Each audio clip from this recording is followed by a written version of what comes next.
thank you all for joining us for this panel on how student journalists are using FOIA.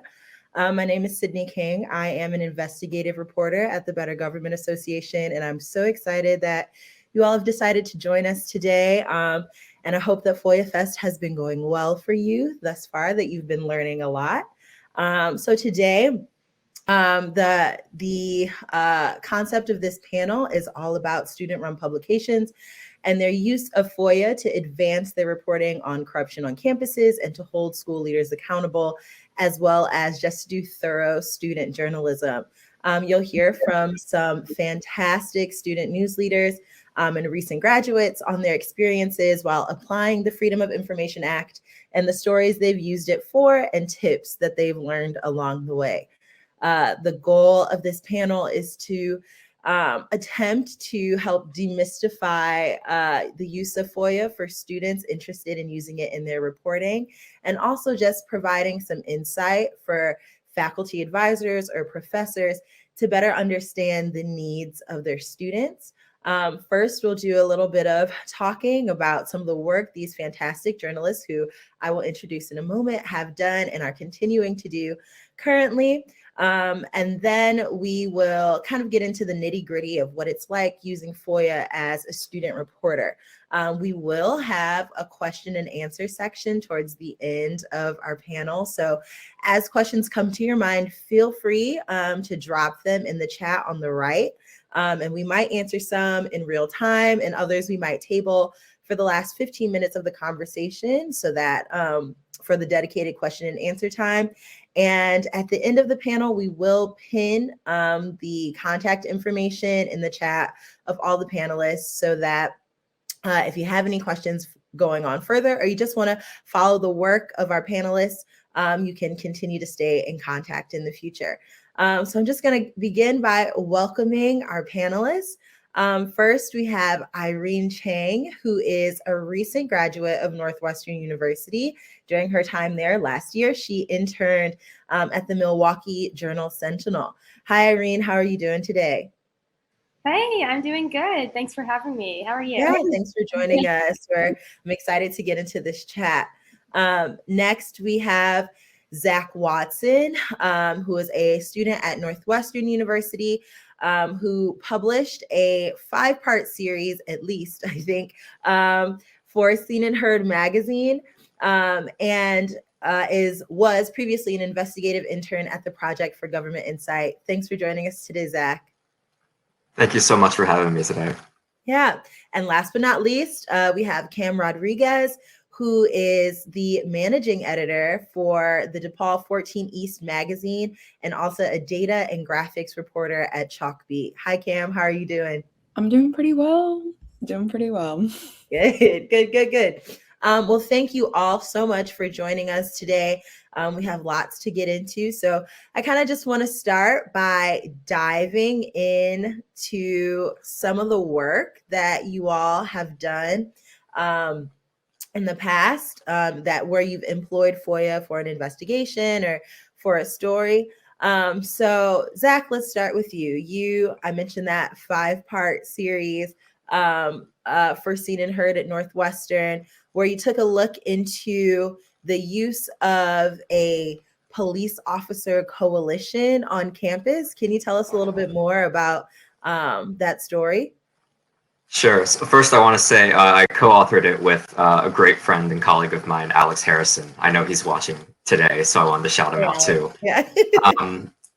Yeah. So this was an investigation that took place from roughly October 2020 to about February 2021. In October 2020, a group of students at Northwestern University, where I attend, was protesting the some of the methods and the existence of the Northwestern University Police Department. It's a private police department. You can't FOIA it, for example. That was one of the student concerns, was the lack of transparency. And at these protests that ensued and demonstrations that ensued, a separate police force showed up and was managing the protests. They did arrest a student deployed pepper ball and pepper spray and other munitions like that. And a lot of students just didn't really know who these people were. They duct taped over their badges and didn't identify themselves. And so Alex and I used FOIA for about 5 months to understand this police agency. They called themselves a mutual aid agreement called the Northern Illinois Police Alarm System. So that was an investigation that lasted, as I said, about 5 months. Just uncovering stuff such as how they were financed, how the city of Evanston gave them jurisdiction to be in Evanston at these student protests, the type of language that they were using to describe when they arrested a student and describe how the officers were talking amongst themselves in response to using arrests and chemical munitions. It kind of culminated with a appeal to the Illinois Public Access Counselor over whether or not the agency had the right to hide the identities of the police officers.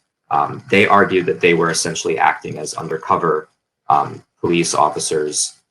We argued that they weren't because they were quite public-facing and very clearly marking themselves as police officers. And we actually won that appeal.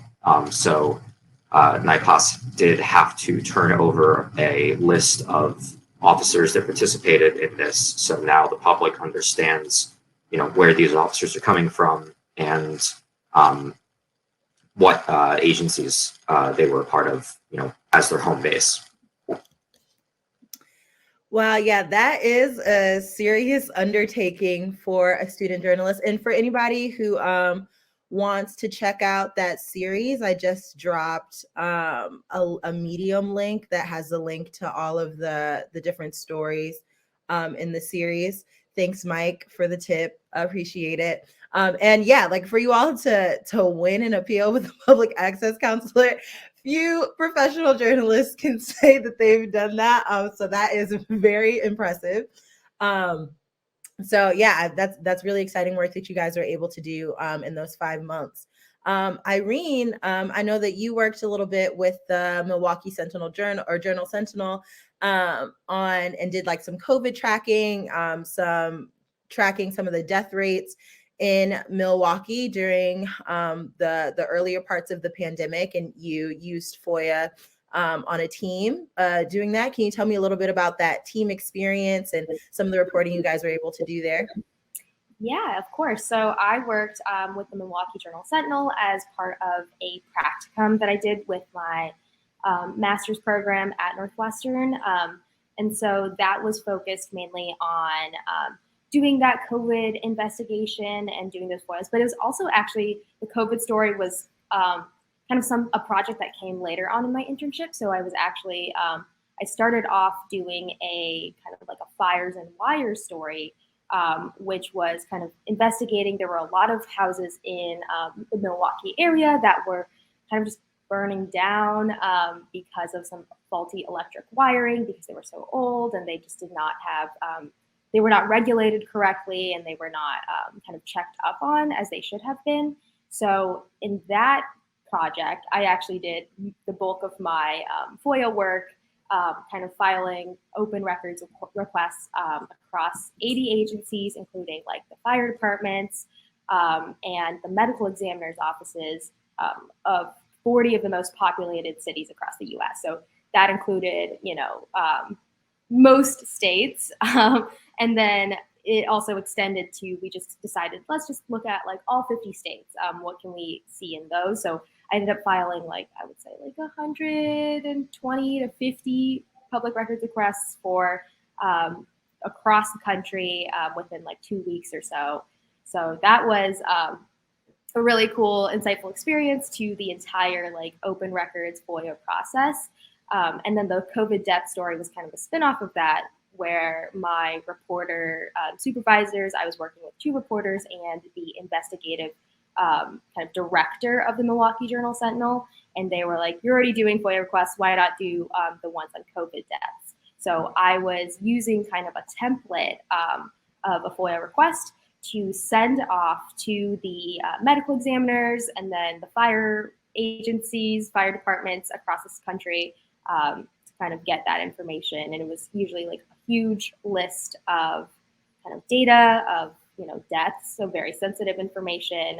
But again, like a very cool process to go from, the most populated cities in America, like Los Angeles, New York, Chicago, that have a more robust infrastructure for open records requests, and then doing stuff with like North Dakota and Idaho, which did not even have, like a established like website for their fire departments or for their medical examiners. So it was kind of harder to kind of track down. In that case, I would have to email them and then kind of send that request that way.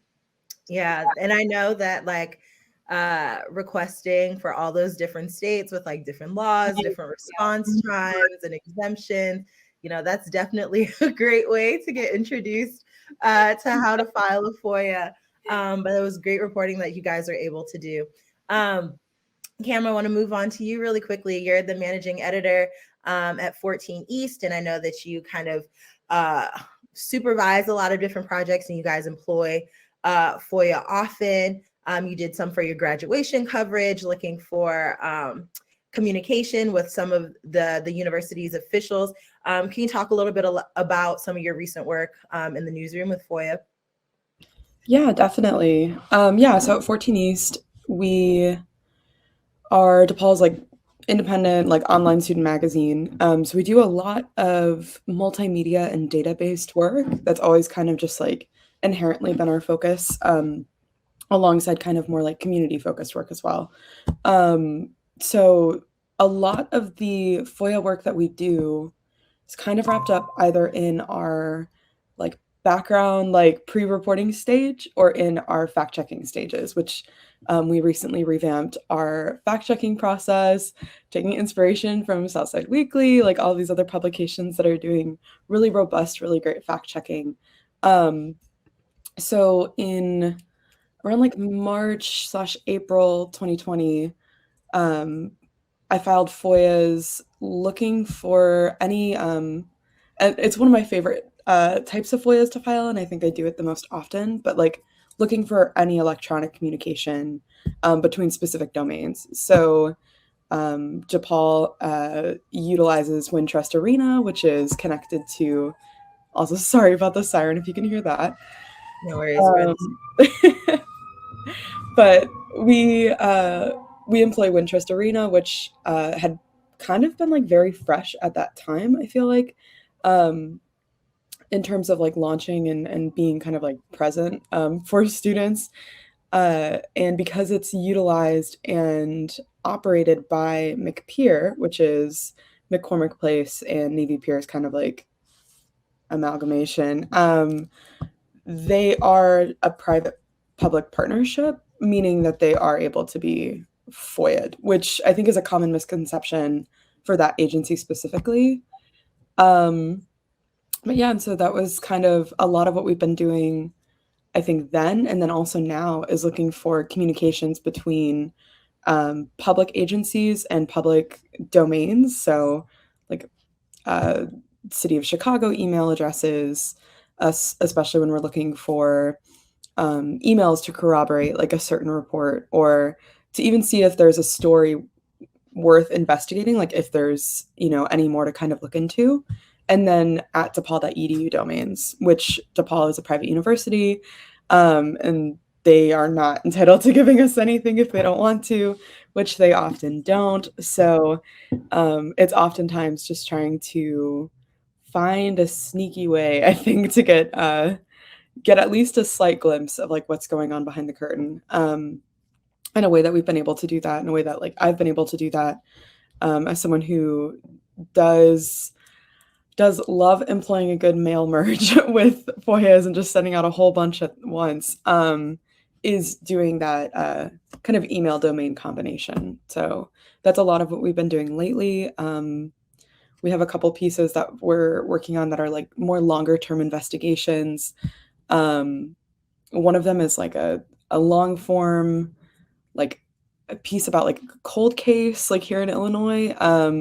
And that one has like hundreds and hundreds and hundreds of pages of documents that we're largely using for sifting through for fact-checking purposes, just to make sure that everything is airtight and really just to help bolster the reporting itself. And then, yeah, just kind of constantly looking into DePaul's management of the pandemic and management of outbreaks, particularly within the athletics department, and things like that, which are all things that we really try to track on our own.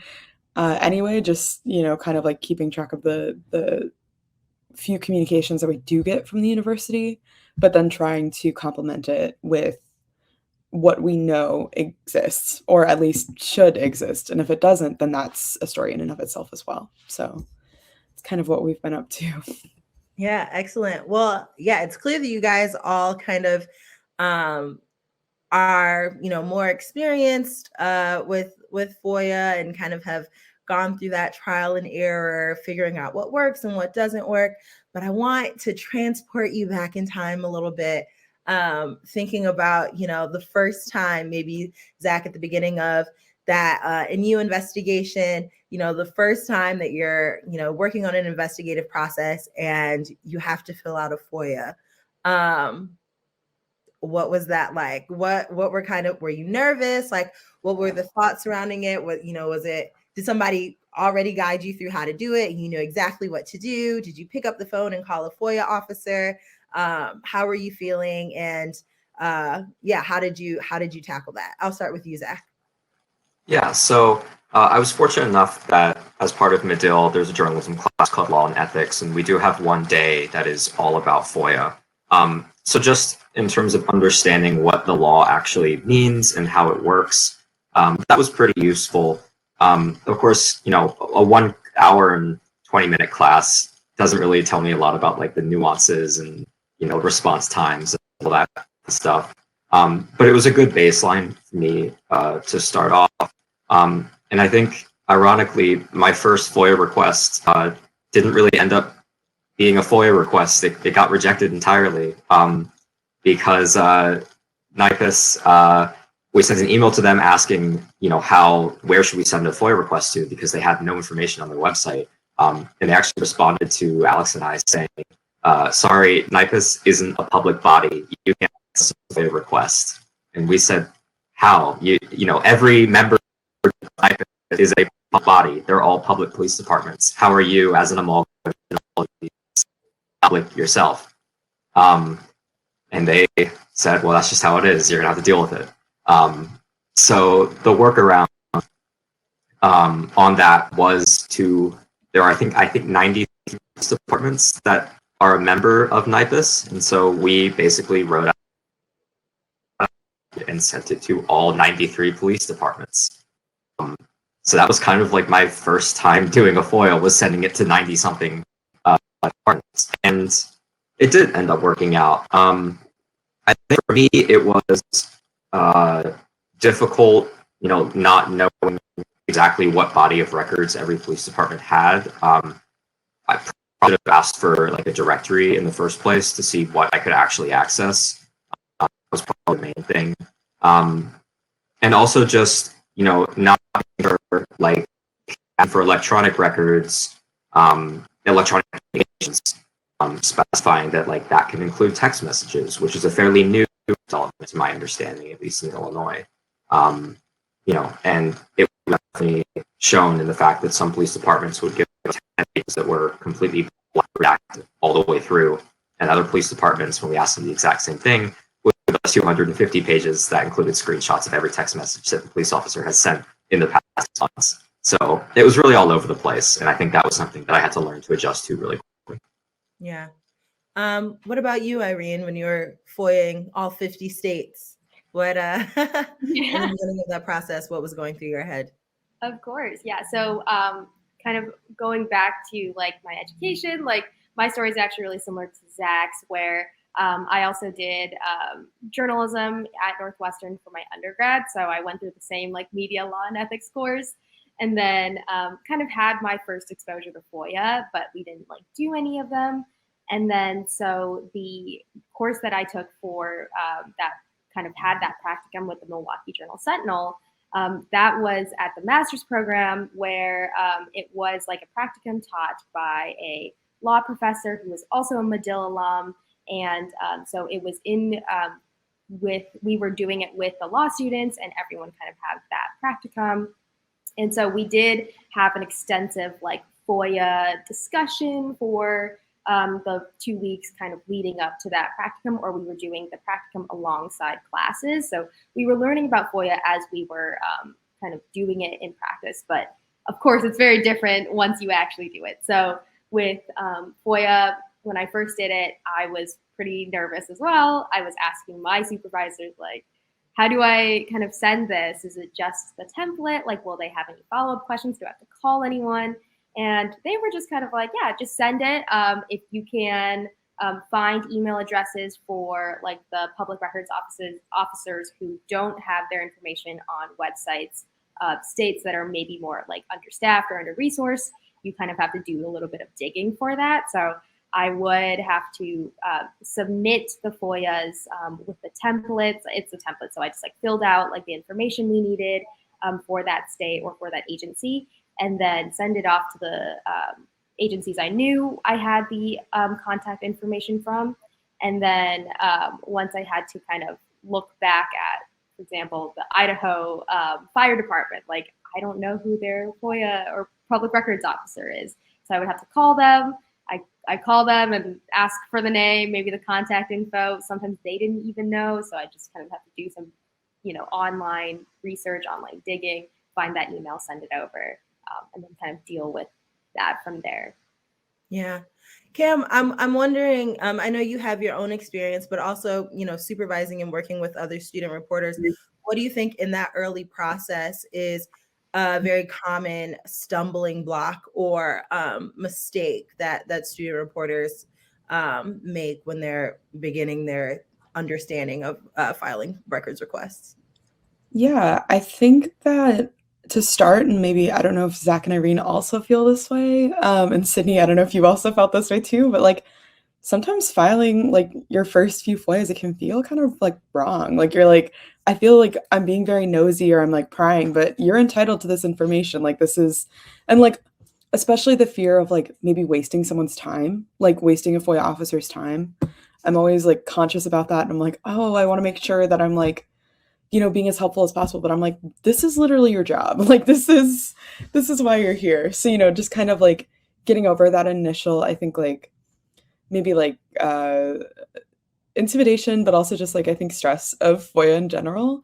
But I think in terms of like technical stumbling blocks, like people don't use specific enough language all the time. And I think that that's where it can get a little tricky, because I think agencies there are some good agencies and there are some not so great agencies. And like, I define a good agency by one that like, if you miss maybe a parameter for something, or you miss like a date range or forget something, like they'll respond and they'll be like, hey, did you mean to leave this out? Or like, hey, I need this.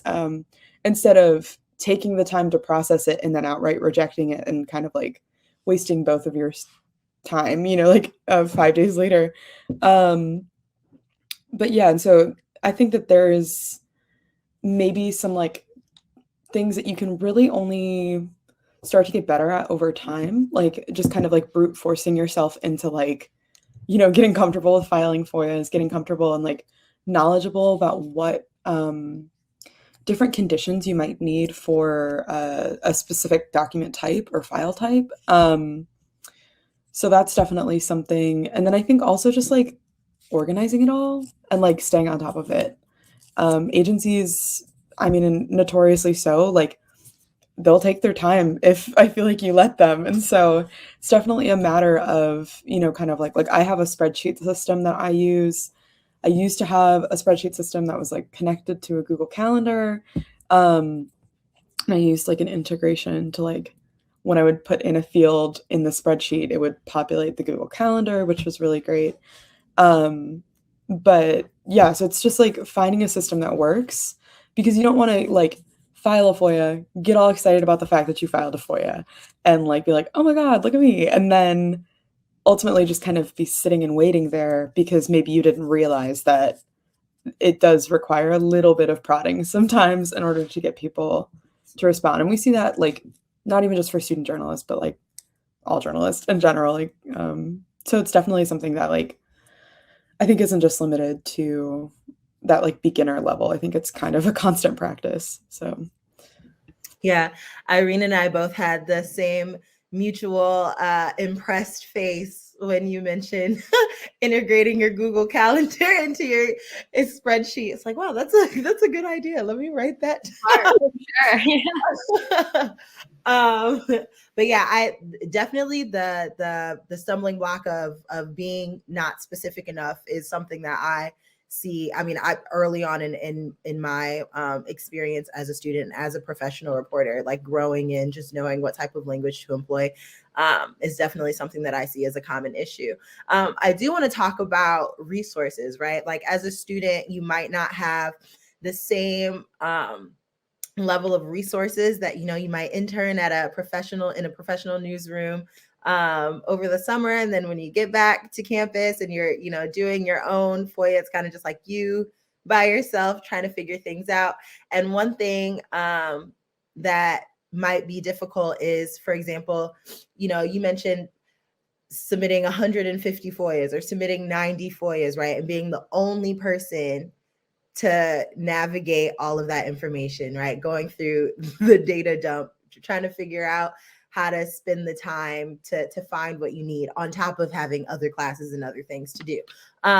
So can you guys talk a little bit about, and this is kind of just open-ended, a little bit about bandwidth just as a student and figuring out maybe some tools that you've used or, people that you've recruited to help you. It was just kind of, there's like a disparity between the amount of data that you've gotten and the time or the resources that you had to process it. I don't know if Irene, you want to start, if you have any thoughts. Sure, of course. So that's a great question and a point to bring up, because I think generally when you're going to file FOIAs and it's going to be a story at a more like state or national level, like a larger story, there's just going to be a lot of kind of data coming in, but not only that, but constant communication with the FOIA officers too. So a lot of times it takes, maybe a week, 2 weeks for them to get that data, even if when your request is approved. It takes them time to get the data and then get it back to you. And so kind of thinking about it from that perspective, like you're going to be constantly communicating with them. Sometimes they're going to follow up and be like, oh, what kind of date range was it again? Like what kind of death was it again? And you're going to have to like have that constant communication on top of like looking through that data on top of filing maybe new requests. So I was lucky that I had to do like the majority of my FOIA filing work in the hours of my internship. But then it actually kind of translated well into another kind of project and class that I was doing with a reporter for the Washington Post. So I kind of used that records template and tweaked it a little bit and then like made it so it would also work for the Washington Post story that we were covering and kind of like filing records on. But overall, in terms of like bandwidth, like it was kind of a little much to juggle all at once. So I think like just being transparent with your maybe like professors, internship supervisors, whoever it is, on the time that it's taking, how much data you've collected, what you're sorting through is always going to be kind of my biggest tip, I guess, since having that over communication never really hurts, and they know what's kind of going on in terms of status for the stories that you're working on. Honesty is the best policy. That is a good one. Anybody else have any thoughts? Yeah, I guess I was really fortunate in that I was still an undergrad and that I had access to all of my professors. And I, had a lot of meetings with professors while we were writing those stories for us. I remember like one of the biggest, I guess, bandwidth issues that I had was we got to a point where a couple of agencies were just refusing respond to our records request saying that, it's not legitimate, that made assumptions that we didn't think were right. And a lot of people, following us on social media would just say, just file a lawsuit, just file a lawsuit. I was 20 years old. I don't own a car. I can't even get to a courthouse, and so, Alex, going to our professors, especially from Twitter, we're a group that kind of, you a college student, here's some tips, was a great resource, and they've done a lot of work on issues. So I guess for me, I just had open communication with anyone that approached me. Like your first year in undergrad might come back and actually really help. So yeah, it was. We just kind of, had conversations with one month and another person another month, and kind of put all that in. Yeah, definitely. I mean, tips from wherever are usually helpful. And I don't know, Cam, if you had anything else you wanted to add to that point, but just another thing before you answer, I want to bring up is also kind of like the social capital of FOIA, right? Like cultivating those relationships with FOIA officers. You get to a point in your professional career where I still am in awe of other reporters who, FOIA officers call them, you know what I'm saying? And like our sources for them. And I think sometimes, you send that dreaded email. Hi, my name's Sidnee. I'm a student reporter at, and it feels like you're already climbing an uphill battle. So, any thoughts on kind of getting over that kind of just mental battle of, I'm a student reporter and how that might impact your reporting process? I definitely, there's like, I think the way that you put it is good, the social capital. And it's funny because I feel like just based on that, like, I'm like, oh my gosh, like I've made it. I had a PIO call me last week or like 2 weeks ago. Like, of course, granted, right before I had to leave to go to class. So I was like headed to night class, like trying to decide whether to pick up the phone or not. And then, ultimately did because I'd been trying to get a hold of him for a while. But, and I wasn't even late to class, which was great. But yeah, no, I definitely think that the student modifier in student journalist is something that people like really. It feels kind of like difficult to like legitimize yourself and your work. I think when that is constantly.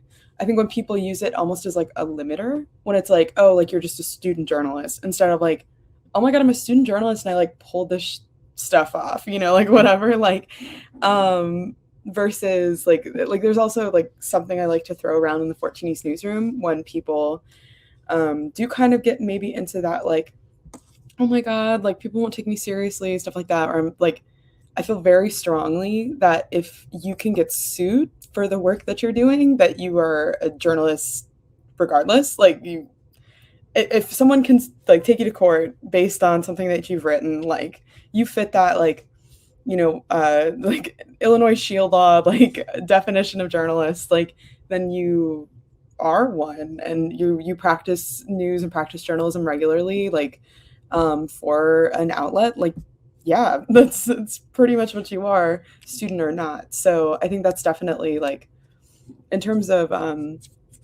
that, like maybe just like anxiety about being a student journalist and not being taken seriously, like I would just say like mind your P's and Q's, like have manners, like be polite, like leave room to learn. And also like even now, like I still ask like PIOs and FOIA officers, like I always give them the option to call me or, to hop on the phone with them to talk through a records request, especially if it's an agency that I've never filed a FOIA at before and I don't necessarily know what documents they have.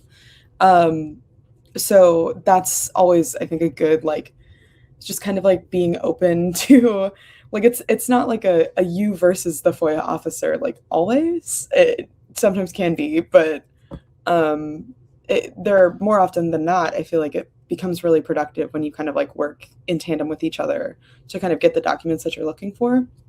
And I mean, whether you're a student or not, I think it's still like a very like intimidating and also just like fun and I don't know, useful experience. So yeah. I want to talk a little bit about reporting on campus, and Cam and Zach, you guys might be able to help with this. Just when you're reporting about mismanagement or corruption, right? About your own university, right? You're a student there, you have to deal with the administration every day. You're still trying to graduate. And so, requesting certain records that might ruffle feathers, or, pushing back when people say no.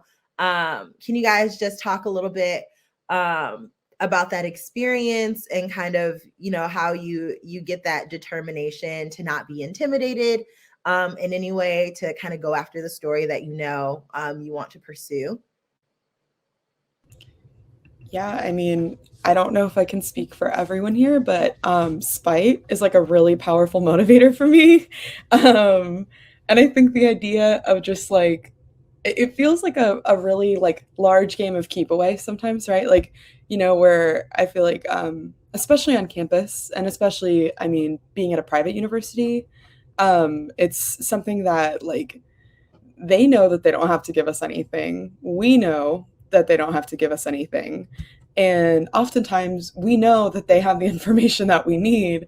And no matter how many polite emails we send, or how many times we like, especially pre-pandemic, would like visit the office of like the university communications, it doesn't, sometimes you just have to kind of like take that extra step. And it does feel like it takes it to that additional level of like, you didn't give this to me. I'm gonna be really stubborn. Like, and I'm really just doing this not just because like, public's right to know, but like also because you didn't give it to me initially. And it's just fun. And not in like a petty way, but like I'm gonna get to the bottom of this because Yeah, just a little good old fashioned stubbornness exactly. to Yeah, exactly. light the reporting process. I understand. We're all human. Okay, great. So I want to talk a little bit about just everybody's a student, education, right? Like some of you already mentioned your classes, and having that kind of like FOIA 101. What are some of the ways that professors or faculty members have supported you well in your learning of FOIA, your employment of it, and your reporting? And then on the opposite end of the spectrum, what are some ways that you've seen maybe journalistic departments or academic advisement has room for growth in this area, and its support of students? I'll start with Irene, because Zach looks like he's really like mulling, like trying to find the answer. Go ahead, Irene. Yeah, sure. So for me, I actually, like the reason I'm here today at FOIA Fest 2 is because of my professor, Professor Doreen Weisenhaus. She teaches media law and ethics for the undergrad at Northwestern, as well as a few like media law courses for the law school and for the graduate school of journalism. And so, I mean, I think her kind of structure, the way she kind of made her class, so it was, you're doing this practicum, you're learning about FOIA and having this hands-on experience, while also kind of having, FOIA expert speakers and people who have just been doing this for decades, like having them as guest speakers during our class time was honestly very helpful to kind of see this, we're doing it in real time, like having this practical experience, and we can address any questions we have to the experts during class, maybe talk with the professors after class to kind of just discuss what we're doing, and if we have any roadblocks for the project, what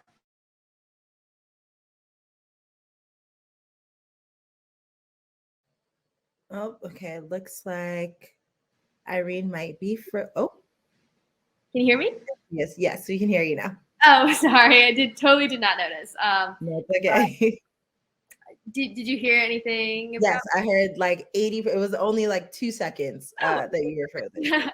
So I was just kind of saying, like, Professor Weisenhouse kind of having that structure of being able to learn about FOIAs in class and address any questions we have while doing that practical component of doing it during the practicum was super helpful. And then also in general, I'm sure most publications have, their professors as kind of supervisors, advisors, editors, and having them as resources is also just always a good way to do things if you ever have questions. Like having that kind of support is always fantastic. In terms of maybe improvements, I think it's just it maybe depends on case by case basis. Depends on what kind of FOIA you're working on and how much trouble you're having with it. But overall, I think always having those professors there. These are experts in the field who have been journalists, currently are journalists, or have now kind of moved into teaching. So I'm sure they know a lot, and they filed many public records requests in their time. Yeah. Thanks, Irene. I do want to, we have about 10 minutes left. And so I just want to make sure that we leave some time. If any of our audience members have questions, we'd love to answer your questions. So please feel free to drop your questions in the chat so that we can answer them. But we will continue if we don't have any questions at this exact moment. So one other thing is, a lot of times it seems in journalism that there's this idea that a certain type of reporter or a certain type of story uses FOIA. And Cam, I know, you work for, or you're on the staff at a magazine, right? And you guys are using FOIA and, your long form, more narrative story. So I'm curious for the three of you,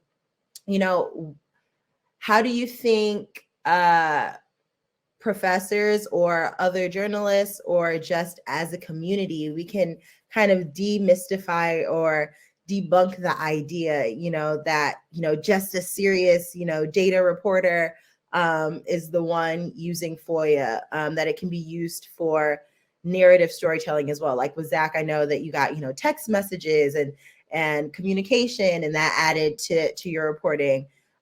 So yeah, if I don't know, Zach or Cam, if you guys want to talk a little bit about that.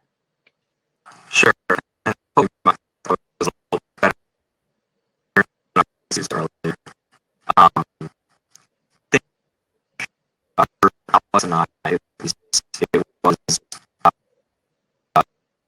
Request to kind of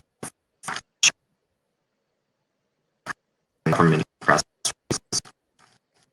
Zach, sorry, I think that your internet might be going out a little bit, so the audio is kind of spotty. I don't know if it's just me, but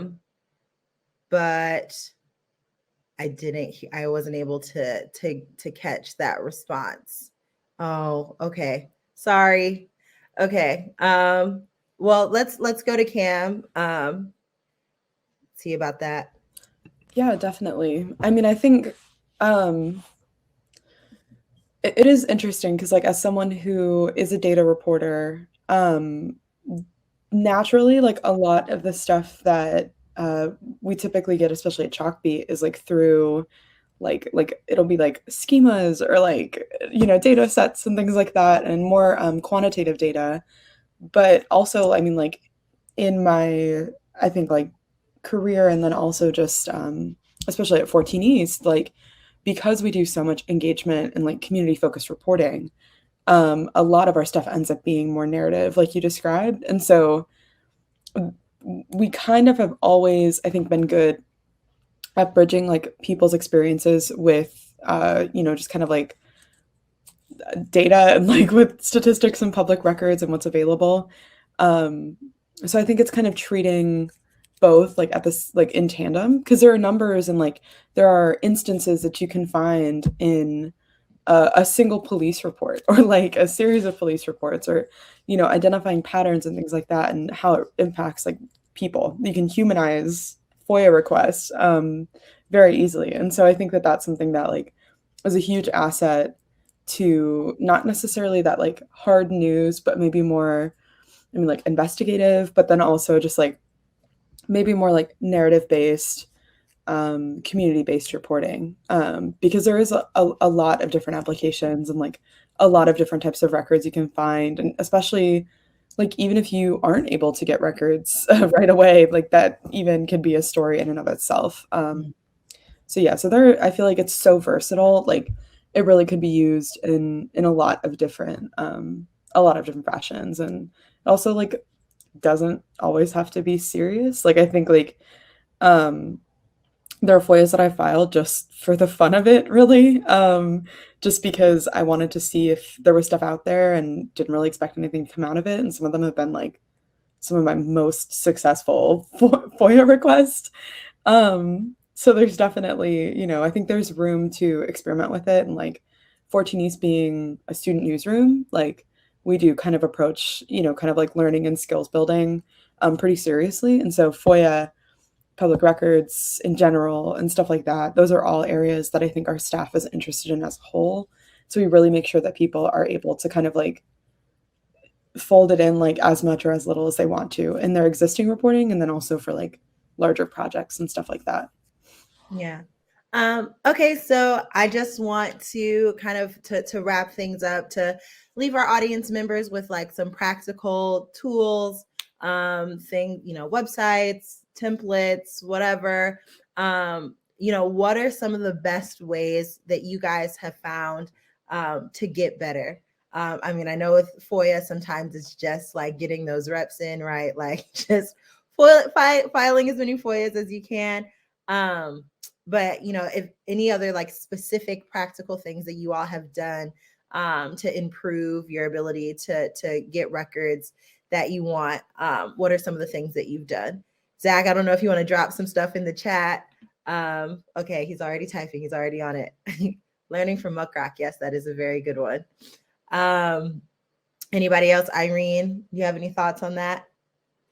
Yeah, I think just in general, with having that template, super helpful once you have like a few paragraphs down.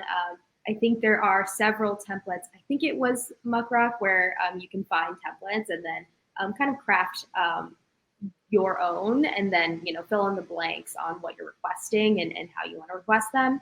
And then of course, like having an organized like spreadsheet. So like when I was doing my FOIA, the hundreds of FOIAs that I was doing, like I had many different like Google Docs folders, and then within each folder has different data sets. Depending on the state, I would have a different kind of folder for that. Track it all in one large spreadsheet with status updates, so like the process that each FOIA is going through. So yeah, that's my two big tips, like staying organized, especially if you have a high volume of FOIAs, with whatever you need, like spreadsheets, folders, and then using like Muckrock or having your own template drafted so you can apply it to other FOIAs that you use.